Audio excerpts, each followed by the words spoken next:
लोकसभा चुनाव से पहले अखिलेश यादव ने अपनी तैयारी तेज कर दी है। इस बार अखिलेश कोई भी पहलू नहीं छोड़ना चाहते हैं। मुस्लिम और यादव वोटर्स के साथ ही ब्राह्मणों के वोट पर भी फोकस बनाए हुए हैं। लोकसभा चुनाव के मैदान में उतरी समाजवादी पार्टी की नजर अब ब्राह्मण वोटर्स पर भी है। ब्राह्मणों को साधने के लिए रविवार 24 दिसंबर को सपा के प्रदेश कार्यालय में महाब्राह्मण महापंचायत का आयोजन किया जा रहा है। इस महापंचायत में सपा मुखिया अखिलेश यादव मुख्य अतिथि होंगे। सपा की इस रणनीति से विरोधी दलों में खलबली मच गई है। सपा को चाहिए मिशन 80 में ब्राह्मणों का साथ। समाजवादी पार्टी अब ब्राह्मण वोटर्स को भी साधेगी। 24 दिसंबर को ब्राह्मणों के स्वाभिमान को लेकर महापंचायत। अखिलेश यादव होंगे महापंचायत में शामिल। अखिलेश यादव की सपा 24 दिसंबर से ब्राह्मण महापंचायत के साथ चुनाव प्रचार शुरू करने जा रही है। तो इसे ब्राह्मण समाज को राजनीतिक तवज्जो देने के तौर पर देखा जाए या सिर्फ वोटों की सियासत के तौर पर। जानकारी के मुताबिक रविवार यानी 24 दिसंबर को समाजवादी पार्टी के राष्ट्रीय अध्यक्ष अखिलेश यादव पार्टी कार्यालय पर ब्राह्मण महापंचायत में शिरकत करेंगे। पार्टी की तरफ से इस महापंचायत का आयोजन किया जा रहा है।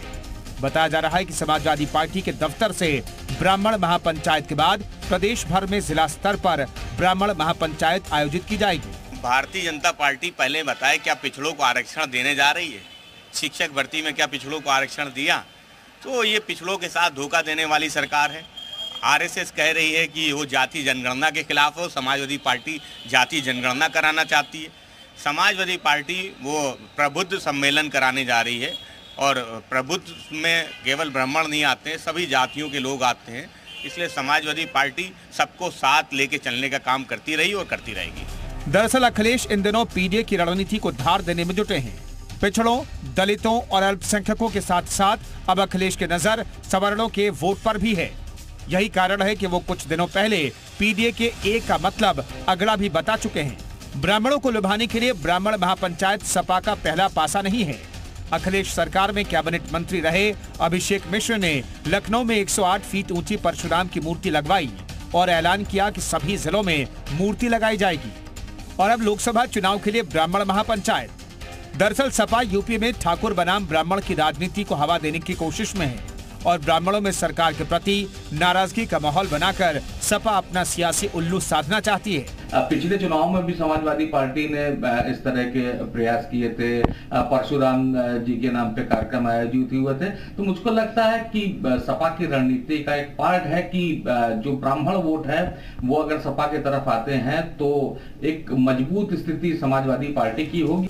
दरअसल 2022 के चुनावी नतीजों की समीक्षा के बाद अखिलेश यादव और उनकी समाजवादी पार्टी को समझ आ गया कि उनका बेस वोट मुसलमान और यादव भले ही उनके साथ खड़ा हो, लेकिन जब तक उनके बेस वोट के साथ अन्य जातियां नहीं जुड़ेंगी वोट शेयर में इजाफा नहीं होगा। लिहाजा तब तक बीजेपी से निपटना मुश्किल है। 2007 में बसपा ने भी ब्राह्मणों और दलितों की सोशल इंजीनियरिंग के दम पर सत्ता हासिल की थी और अब बबुआ भी बुआ के नक्शे कदम पर चलते दिखाई दे रहे हैं। ब्यूरो रिपोर्ट, जी मीडिया।